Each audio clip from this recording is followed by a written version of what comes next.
अस्सलाम वालेकुम जी और टू ऑल इकोनॉमिक्स लवर्स। आज जो हम लेक्चर करेंगे जिसमें हम लेक्चरर इकोनॉमिक्स फीमेल जो अपकमिंग टेस्ट है उसके कुछ एमसीक्यूज को कवर करेंगे। एफपीएससी का टेस्ट है, ठीक है, अक्टूबर के लास्ट वीक में ये कंडक्ट हो रहा है। तो हम इसकी 3 जो पार्ट्स हैं पहले अपलोड कर चुके हैं। अब आज जो है वो 4th पार्ट इसका अपलोड होगा। आज के लेक्चर के अंदर भी डिफरेंट कॉन्सेप्ट्स को हम रिवाइज करेंगे और साथ साथ उससे रिलेटेड जो एमसीक्यूज हैं, मोस्ट इंपॉर्टेंट रिपीटेड एमसीक्यूज जो डिफरेंट वेरियस कॉम्पिटिटिव एग्जाम्स के अंदर आते रहे हैं, ठीक है, उनको हम सॉल्व करने की कोशिश करेंगे। ठीक है, स्टार्ट करते हैं आज का lecture. Diminishing marginal returns implies, जब भी मार्जिनल रिटर्न्स हम कह रहे हैं डिमिनिश हो रहे हैं तो इसका मतलब ये है कि हमें अब कॉस्ट ज़्यादा पड़ रही है उससे, और रेवेन्यू जो है कंपैरेटिव टू कॉस्ट हमें कम पड़ रहा है। क्योंकि जब हमने पिछला लेक्चर किया था तो हमने देखा था कि जब मार्जिनल की बात करते हैं तो हम एडिशनल चेंज की बात करते हैं। उसके अंदर हम देखते हैं कि एडिशनल यूनिट का क्या चेंज आ रहा है। ठीक है, एक भी यूनिट आप चेंज करते हैं तो उसका आउटकम के ऊपर कितना रिजल्ट आता है। ठीक है, सो जब डिमिनिशिंग मार्जिनल रिटर्न है तो डिमिनिशिंग का मतलब ये होता है कि इंक्रीज तो हो रहा है लेकिन डिक्रीजिंग रेट के साथ इंक्रीज हो रहा है। हमने डिमिनिशिंग का कॉन्सेप्ट भी लास्ट लेक्चर के अंदर कवर किया था। मार्जिनल रिटर्न्स जब डिमिनिश हो रहे होते हैं तो इसका मतलब ये है कि रेवेन्यू से कॉस्ट जो है वो ज़्यादा आ रही है हमें। ठीक है, तो अगर ऑप्शंस को देखते हैं हम, इंक्रीजिंग एवरेज कॉस्ट, मार्जिनल का एवरेज के साथ कोई लिंक नहीं होता। ठीक है, फिर decreasing marginal cost, marginal cost अगर डिक्रीज हो जाएगी तो फिर वो इंक्रीजिंग मार्जिनल रिटर्न्स होंगे। ठीक है, फिर decreasing average variable cost, again average variable cost का मार्जिनल रिटर्न्स के साथ कोई लिंक नहीं होता। ठीक है, so option D is the correct answer, that is increasing marginal cost. Next है जी, which of the following is a correct statement about the relationship between average product and marginal product.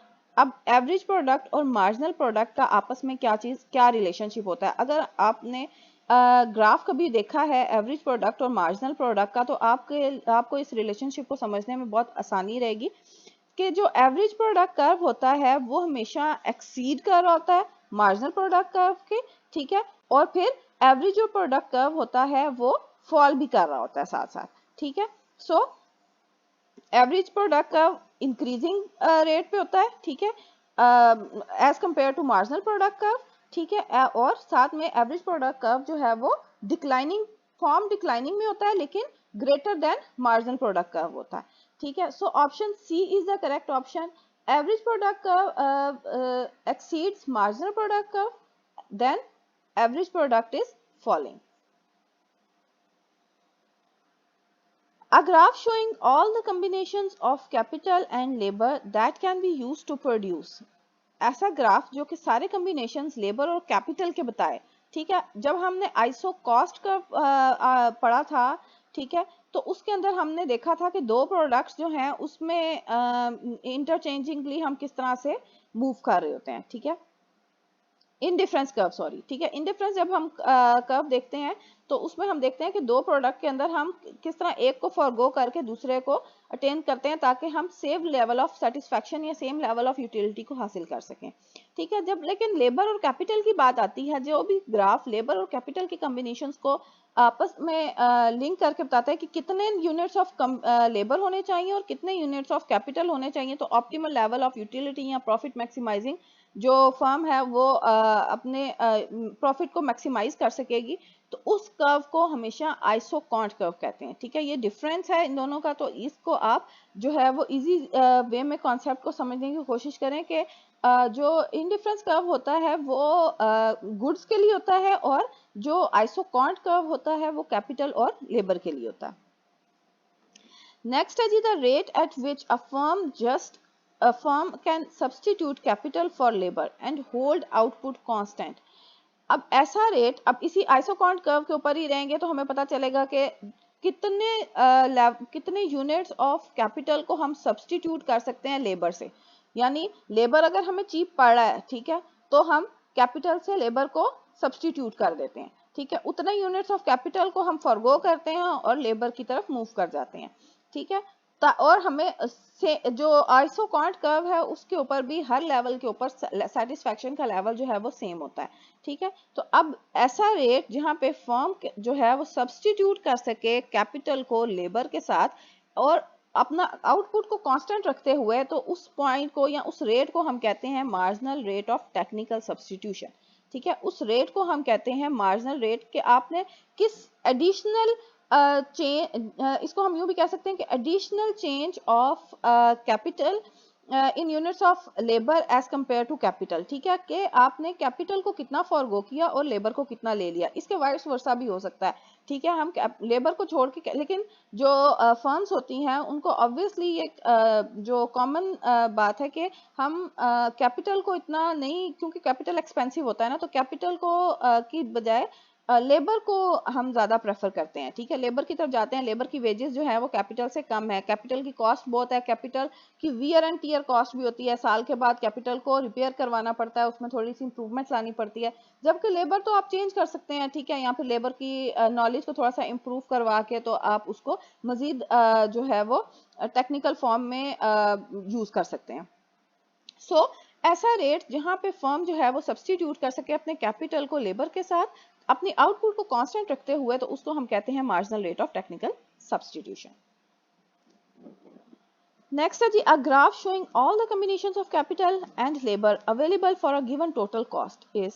अब ऐसा graph जो कि तमाम combinations of capital and labour, ठीक है, जो कि अवेलेबल हैं एक गिवन कॉस्ट के ऊपर, उनको शो करे, तो उसको हम आइसो कॉस्ट लाइन कहते हैं। आइसो कॉस्ट लाइन को आप इस तरीके से भी याद कर सकते हैं कि ये कॉस्ट के कॉम्बिनेशंस को बताती है। ठीक है, कॉम्बिनेशन बताती है लेबर और कैपिटल का। ठीक है, लेकिन इसमें कॉस्ट गिवन होती है, इस कर्व के अंदर हमें कॉस्ट पता होती है। ठीक है, दूसरे में हमें जो थी वो आउटपुट पता थी, हमने आउटपुट को कांस्टेंट रखा था। ठीक है, लेकिन इसमें हम आइसो कॉस्ट लाइन के अंदर हम जो आइसो कॉस्ट लाइन बेसिकली जो है ना वो बजट की तरह की होती है। ठीक है, स्ट्रेट लाइन होती है, जबकि जो आइसो कॉन्ट था वो कॉन्वेक्स टू ओरिजिन होता है। ठीक है, और ये भी जिस तरीके से हम बजट लाइन और अपना इंडिफरेंस कर्व को हम कहते हैं ना कि ऑप्टिमल लेवल वहां पे होता है जहां पे बजट लाइन जो है वो टेंजेंट होती है आइसो इंडिफरेंस कर्व के। ठीक है, तो इसमें भी इसी तरह होती है कि वहां पे ऑप्टिमल लेवल होता है या ऑप्टिमल लेवल ऑफ यूटिलिटी होती है जहां पे आइसो कॉन्ट लाइन जो है वो टेंजेंट हो आइसो कॉन्ट कर्व के ऊपर। आई होप आपको कॉन्सेप्ट समझ आया होगा। ठीक है, अगर आपको नहीं आया तो प्लीज कमेंट सेक्शन में लिखें ताकि इन टॉपिक्स के ऊपर मैं अलग से एक वीडियो बना सकूं। ठीक है, नेक्स्ट देखते हैं जी, the formula for average fix cost. जब भी एवरेज की बात होती है तो हम एवरेज किस तरह से निकालते हैं, किसी भी सब्जेक्ट में एवरेज जो है वो इसी तरह से निकलती है, टोटल डिवाइडेड बाय क्वांटिटी। ठीक है, so formula for average fix cost जो है वो क्या होगी, total fix cost divided by quantity. Option B is the correct option. Next है जी, the formula for average variable cost. जब भी एवरेज वेरिएबल कॉस्ट निकालनी हो या एवरेज हमने जो फिक्स्ड कॉस्ट निकाली, ठीक है, तो जब एवरेज निकालनी होती है तो हमारे पास क्या होती है, टोटल डिवाइडेड बाय क्वांटिटीज। ठीक है, तो इसी तरह जब वेरिएबल निकालनी है तो total variable cost divided bye it's quantities. ठीक है, option D is the correct option. Marginal revenue is, अब मार्जिनल रेवेन्यू क्या होता है, an additional profit for the firm earn when it sell an additional unit of output। क्या वो additional profit होता है जो कि फर्म अर्न कर रही होती है एडिशनल यूनिट ऑफ आउटपुट से, या the added revenue that a firm take in when it increases output by one additional unit. C option is the difference between total revenue and total cost and the ratio of total revenue to quantity. अच्छा, अगर option D देखें आप, सबसे पहले तो ratio जो होती है of total revenue total quantity, हम मार्जिनल हमने पहले कॉन्सेप्ट देखा कि एडिशनल की बात होती है मार्जिनल में। ठीक है, इसी तरह जो ऑप्शन सी है, the difference between total revenue and total cost, भी नहीं हो सकता, ये प्रॉफिट होता है। सिर्फ प्रॉफिट जो है वो इक्वल, या रेवेन्यू जो है वो इक्वल होता है total revenue minus total cost. ठीक है, so option C and D तो यहीं पे कैंसिल हो गई। बाकी अब आपने जो है वो चेक करना है ऑप्शन बी और ऑप्शन ए में, क्योंकि आपस में क्लोजली रिलेटेड है थोड़ी सी।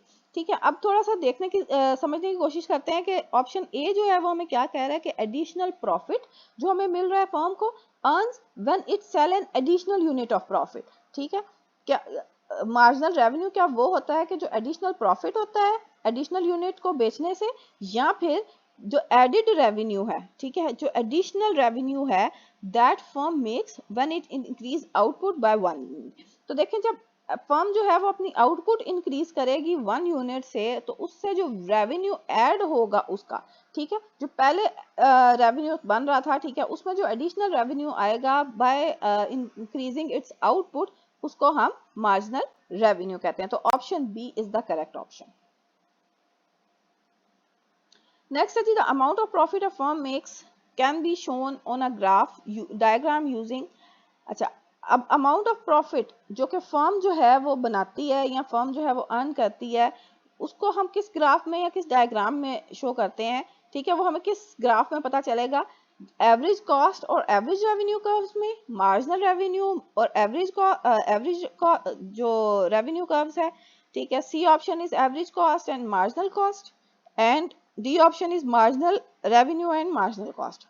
अच्छा, अब इसमें भी हम देखते हैं थोड़ा सा कि profit makes can be shown on a diagram using, ठीक है। अब प्रॉफिट की सिर्फ बात हो रही है, मार्जिनल की बात नहीं हो रही। जब मार्जिनल की बात नहीं हो रही तो इसका मतलब है हम मार्जिनल वाली ऑप्शंस को भी कैंसिल कर देंगे, ठीक है। बी ऑप्शन में देखें अगर हम, तो मार्जिनल रेवेन्यू की बात हो रही है। सी ऑप्शन में देखें तो मार्जिनल कॉस्ट की बात हो रही है, और डी में देखें तो मार्जिनल रेवेन्यू और मार्जिनल कॉस्ट तीनों दोनों की बात हो रही है, ठीक है। सो तीनों ही ऑप्शन जो हैं वो इनकरेक्ट हैं।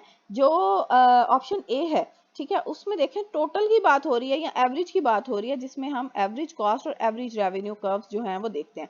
अब प्रॉफिट बेसिकली होता क्या है? एवरेज रेवेन्यू माइनस कॉस्ट, ठीक है। प्रॉफिट जो है वो रेवेन्यू जितना भी जनरेट हो रहा होता है उसमें से कॉस्ट हम माइनस कर देते हैं, हम तो हमारा रेवेन्यू बच जाता है, ठीक है। सो कॉस्ट और रेवेन्यू वाले कर्व्स या एवरेज कॉस्ट और एवरेज रेवेन्यू वाले कर्व्स जो हैं हमारे टोटल अमाउंट ऑफ प्रॉफिट जो कि फर्म अर्न कर रही होती है वो शो कर रहे होते हैं। Firm's choice of profit maximizing output can be shown on a diagram using, ठीक है। अब फर्म की जो चॉइस है प्रॉफिट मैक्सिमाइजिंग आउटपुट की, ठीक है, अब फर्म ने ये भी तो देखना है कि वो ज़ाहिर है प्रॉफिट मैक्सिमाइजिंग फर्म होती है हर फर्म, ठीक है। तो फर्म ने चॉइस करना होता है कि उसका आउटपुट कहाँ पे कितना प्रोड्यूस हो ताकि वो प्रॉफिट को मैक्सिमाइज कर सके अपने। Can be shown on a diagram, किस डायग्राम में हमें पता चलेगा, ठीक है, जहां पे हमारा मार्जिनल रेवेन्यू इक्वल हो जाए मार्जिनल कॉस्ट के, एडिशनल जो कॉस्ट पड़ रही है, एक यूनिट आपने और बनाया, उससे जो कॉस्ट बनेगी, ठीक है, वो अगर आपकी ग्रेटर है आपके रेवेन्यू से, तो आप वहां पे अपनी प्रोडक्शन कम कर देंगे या उस पॉइंट से पहले अपनी प्रोडक्शन को रोक देंगे, ठीक है। और अगर आपकी मार्जिनल कॉस्ट जो है वो कम आ रही है, यानी एडिशनल कॉस्ट कम आती है एक यूनिट और बनाने से एडिशनल रेवेन्यू से, तो आप उस यूनिट को मजीद बनाने की कोशिश करेंगे या मजीद उसको उसमें इंप्रूवमेंट लेके आएंगे, ठीक है। सो मार्जिनल रेवेन्यू और मार्जिनल कॉस्ट का जो कर्व होता है वो हमें प्रॉफिट मैक्सिमाइजिंग आउटपुट देता है, जहां पे मार्जिनल रेवेन्यूज इक्वल हो जाए मार्जिनल कॉस्ट के, ठीक है, के रेवेन्यूज जो है वो कॉस्ट के इक्वल हो जाएं, तो वो हमारा प्रॉफिट मैक्सिमाइजिंग आउटपुट होता है प्रॉफिट मैक्सिमाइजिंग फर्म के लिए। नेक्स्ट है जी, a firm will shut down in a short run if. अब फर्म जो है वो शॉर्ट रन के अंदर शट डाउन क्यों करती है, ठीक है, किस पॉइंट के ऊपर वो सोचेगी कि मुझे शट डाउन कर देना चाहिए, ठीक है। शॉर्ट टर्म टाइम पीरियड जो है वो 3 मंथ्स या 6 मंथ्स, 1 ईयर के अंदर अंदर जो टाइम पीरियड होता है वो फर्म के लिए एक शॉर्ट रन टाइम पीरियड होता है, ठीक है। अच्छा, अगर आप देखें तो अ firm will shut down in a short run if, अब फर्म जो है वो शट डाउन क्यों करेगी शॉर्ट रन के अंदर? जब total variable cost exceeds total revenue. देखें, एक फिक्स्ड कॉस्ट होती है, एक वेरिएबल कॉस्ट होती है, ठीक है। फिक्स्ड कॉस्ट वो होती है जो फर्म ने चाहे वो प्रोड्यूस कुछ कर रही हो या ना कर रही हो उसने पे करनी होती है। फॉर एग्जांपल जो बिल्डिंग हायर की है उसके लिए रेंट, ठीक है, बिल्स, इलेक्ट्रिसिटी बिल्स, ठीक है, उसके अलावा जो बिल्डिंग की मेंटेनेंस चार्जेस हैं, ठीक है, कोई ट्रांसपोर्टेशन यूज हो रही है तो वो, ठीक है। सो प्रोडक्शन का अगर प्रोसेस चल रहा है या नहीं चल रहा तो उसने फिक्स्ड कॉस्ट तो पे करनी होती है।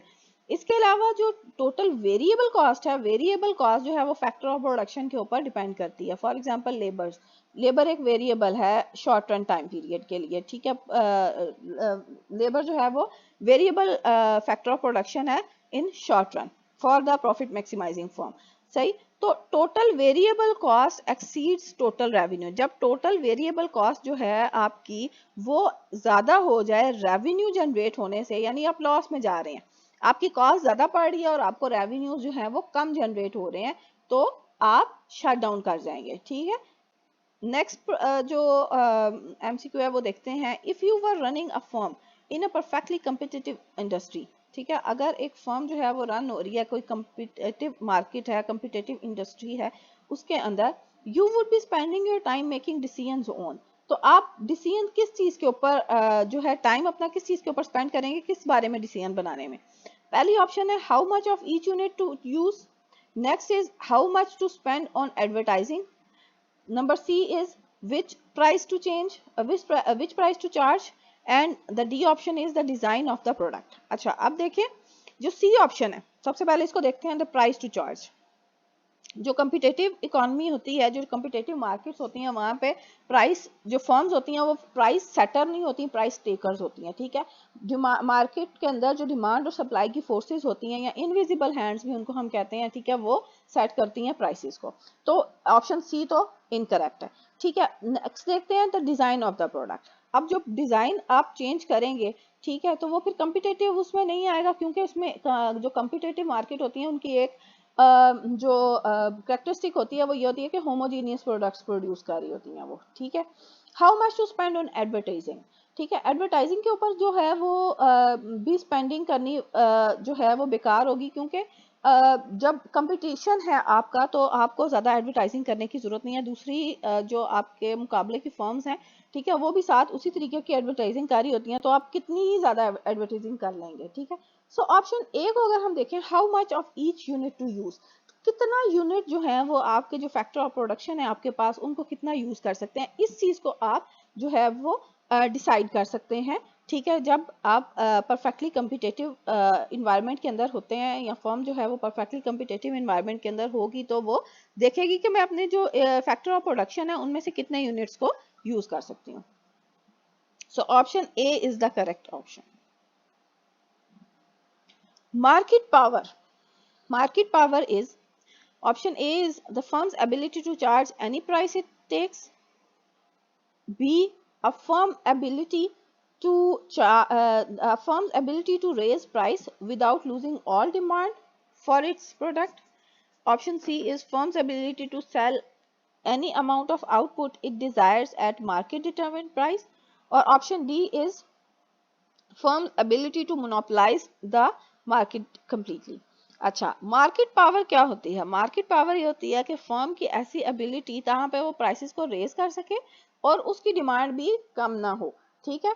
मार्केट की पावर किसके पास होगी? फर्म के पास होगी, ठीक है। सो वो उसकी मार्केटिंग पावर वो ये होती है कि वो प्राइसेस को भी इंक्रीज अपना करे, जिस तरह फॉर एग्जांपल मोनोपोली में होता है। मोनोपोली में जो फर्म होती है, ठीक है, जो सिंगल प्रोड्यूसर होता है किसी भी चीज का, उसको हम मोनोपोलिस्टिक जो मार्केट है उसको वो कहते हैं। तो फर्म जो है उसके पास एबिलिटी होती है कि वो प्राइसेस तो इंक्रीज कर सकती है, लेकिन उसकी डिमांड कम नहीं होती, उस चीज की डिमांड कम नहीं होती, क्योंकि एक तो उसका क्लोज सब्स्टिट्यूट कोई अवेलेबल है सच नहीं होता इकोनॉमी के अंदर, और जो है जो कंज्यूमर्स हैं वो विलिंग टू पे होते हैं उसको लेने के लिए, क्योंकि उनकी जो नीड है वो या यूटिलिटी जो है वो उससे आ रही होती है उस प्रोडक्ट से। तो मार्केट पावर क्या है कि फर्म की ऐसी एबिलिटी जहां पे प्राइसेस जो है वो रेस कर सके और उसकी वो डिमांड जो है गुड की वो भी कम ना हो। Option B is the correct option. Next है जी, when dash substitutes exist, a monopolist has dash power to raise price। अच्छा, अब ऑप्शन ए देखते हैं, पहले हर एक को जो है वो हम इनकॉर्पोरेट करा के देखते हैं ऑप्शंस को। ऑप्शन ए को अगर यूज करें तो हम कहेंगे कि व्हेन मोर सब्स्टिट्यूट्स एग्जिस्ट, ठीक है, monopolist has more power to raise price. देखें, जब मोनोपोली की बात आई है तो मोर सब्स्टिट्यूट उस चीज के हो ही नहीं सकते। सो ऑप्शन ए तो जो है वो रॉन्ग आंसर है। ऑप्शन बी को देखें, व्हेन फ्यूअर सब्स्टिट्यूट्स एग्जिस्ट, ठीक है। अच्छा, जब फ्यूअर सब्स्टिट्यूट्स जो हैं आपके एग्जिस्ट होते हैं तो monopolist has power to raise price. Monopoly के पास जो है वो पावर होती है ताकि वो प्राइस को रेज कर सके। नेक्स्ट देखते हैं, when no substitutes exist, monopolist has power to raise price, ठीक। फिर ऑप्शन डी देखें अगर, तो व्हेन मोर सब्स्टिट्यूट्स जहां पे एग्जिस्ट करते हैं तो मोनोपोलिस्ट जो है उसके पास लेस पावर होती है ताकि वो रेज कर सके प्राइस, ठीक है। Option D is the correct option. relative to completely organized industry, ठीक है, एक completely organized industry है जो के proper rules and regulations को follow कर रही है, ठीक है, a monopoly. Option A is a produces less output and charges lower price and earn economic profits. देखें, जब प्रोड्यूस वो लेस आउटपुट कर रही है तो वो लोअर प्राइसेस के ऊपर क्यों देगी और साथ में अपना इकोनॉमिक प्रॉफिट ही क्यों अर्न करेगी, वो मोर प्रॉफिट की तरफ जाएगी, ठीक है। फिर नेक्स्ट देखते हैं, produce more output, charges higher prices and earn economic profit. Option C is produces less output, ठीक है, जब कंप्लीटली ऑर्गेनाइज्ड होगी तो उसको excessive amount of output produce करने की जरूरत नहीं होगी, ठीक है। So less amount of output, charges higher prices, ठीक है, जो उसको पता है कि मेरी डिमांड तो कम नहीं हो रही, लेकिन मैं अगर थोड़ी अमाउंट में सप्लाई कर रही हूँ, जो चीजें प्रोड्यूस कर रहा हूँ या सप्लाई कर रहा हूँ, ठीक है, लेकिन प्राइसेस जो है वो कम नहीं होगी क्योंकि डिमांड कम नहीं हो रही, ठीक है, तो मैं हायर प्राइसेस भी चार्ज कर सकता हूँ और उसके साथ साथ इकोनॉमिक प्रॉफिट ही मैं अर्न करूंगा। तो वो क्या ऑप्शन चूज करेगा कि आउटपुट प्रोड्यूस कम करे ताकि उसकी कॉस्ट कम लगे, हायर प्राइसेस वो गेन करे ताकि उसका रेवेन्यू इंक्रीज हो सके और वो इकोनॉमिक प्रॉफिट भी अर्न कर सके, क्योंकि एक कंप्लीटली ऑर्गेनाइज्ड इंडस्ट्री है तो उसमें इकोनॉमिक प्रॉफिट या जो एक मिनिमल अमाउंट ऑफ प्रॉफिट है उससे ज्यादा वो अर्न नहीं कर सकता। तो option C is the correct option. Cosmetic industry is not considered by economists to be a good example of perfect competition because अब कॉस्मेटिक जो इंडस्ट्री है उसको हम एक गुड एग्जांपल नहीं मानते परफेक्ट कंपटीशन की, क्योंकि फर्म जो है वो स्पेंड करती हैं large amount of money on advertising, ठीक है, एडवर्टाइजिंग के ऊपर जो है वो फर्म्स बहुत ज़्यादा अमाउंट ऑफ मनी स्पेंड करती हैं, तो इसको हम कंपटीशन परफेक्ट कंपटीशन नहीं कह सकते। परफेक्ट कंपटीशन वो होता है जहाँ पे फर्म जो है वो सिर्फ इनपुट्स को यूज करने की बात करें, एडवर्टाइजिंग के ऊपर ज्यादा फोकस उनका ना हो। तो option A is the correct option. If firm can neither enter or nor leave the industry, the relevant time period is the, हमने पिछले एक दो जो एमसीक्यूज थे उसमें देखा शॉर्ट रन टाइम पीरियड का, तो ऐसा टाइम पीरियड जहां पे कोई फर्म जो है वो ना तो एंटर हो सके इंडस्ट्री के अंदर और ना ही कोई जो एग्जिस्टिंग फर्म है वो लीव कर सके इंडस्ट्री को, उस टाइम पीरियड को हम शॉर्ट रन टाइम पीरियड कहते हैं। Long run, in long run there is no fix factor of production, ठीक है, all firms must make economic profits.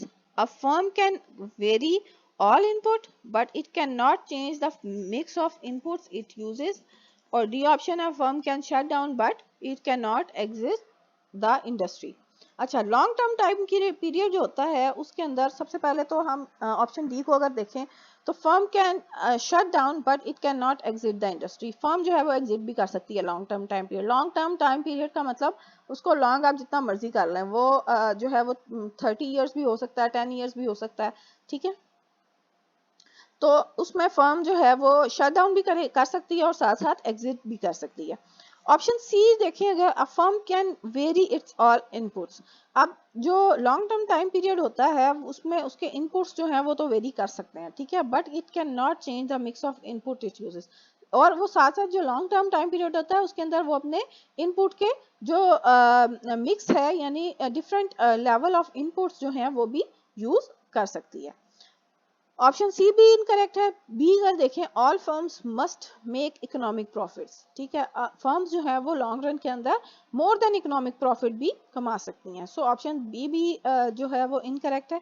Option A में अगर जाएं तो there are no fix factor of production, जब हम शॉर्ट रन की बात करते हैं तो हम शॉर्ट रन में कैपिटल को फिक्स कर देते हैं और लेबर को हम वेरिएबल रहने देते हैं, ठीक है, क्योंकि लेबर को वेरी करना जो है वो इजी है एज कम्पेयर टू कैपिटल।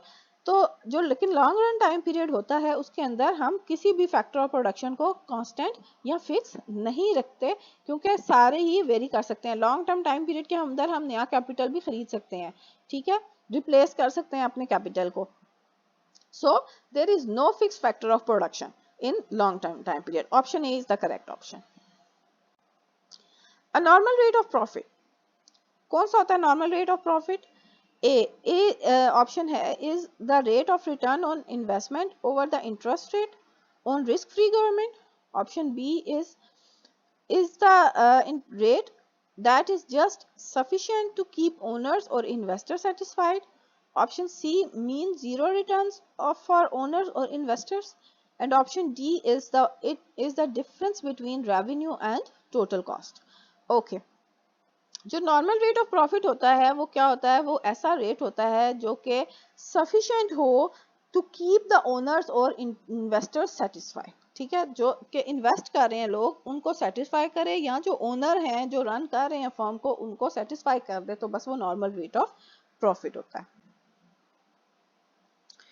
अच्छा, इकोनॉमिक प्रॉफिट्स जो हैं वो क्या होते हैं, economic profits are difference between total revenues and cost. हमने पीछे भी पढ़ा कि प्रॉफिट क्या होता है, रेवेन्यू माइनस कॉस्ट। तो इकोनॉमिक प्रॉफिट क्या होगा कि total revenue minus total cost, ठीक है।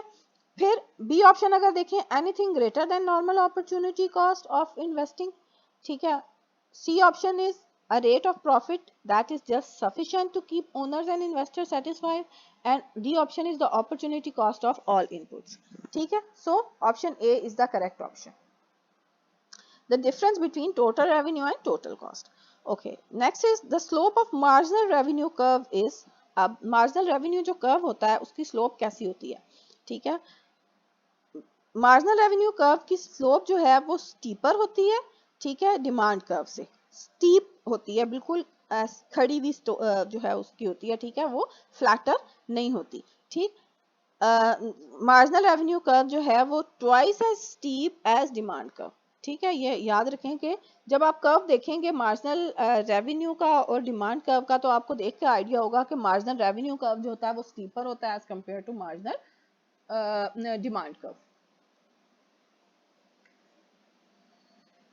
अगर आपको कंटेंट अच्छा लगा हो तो वीडियो को लाइक करें, शेयर करें दूसरों के साथ और चैनल को सब्सक्राइब करें। और अगर आपकी कोई क्यूरीज हो रिलेटेड टू द टॉपिक तो प्लीज़ कमेंट सेक्शन में ज़रूर लिखें। और अगर आप इस तरह की मोर वीडियोस चाहते हैं या किसी भी टॉपिक की मज़ीद एक्सप्लेनेशन चाहते हैं तो प्लीज़ कमेंट सेक्शन में ज़रूर लिखें ताकि उनके ऊपर भी वीडियोज़ बनाई जा सकें। Happy learning.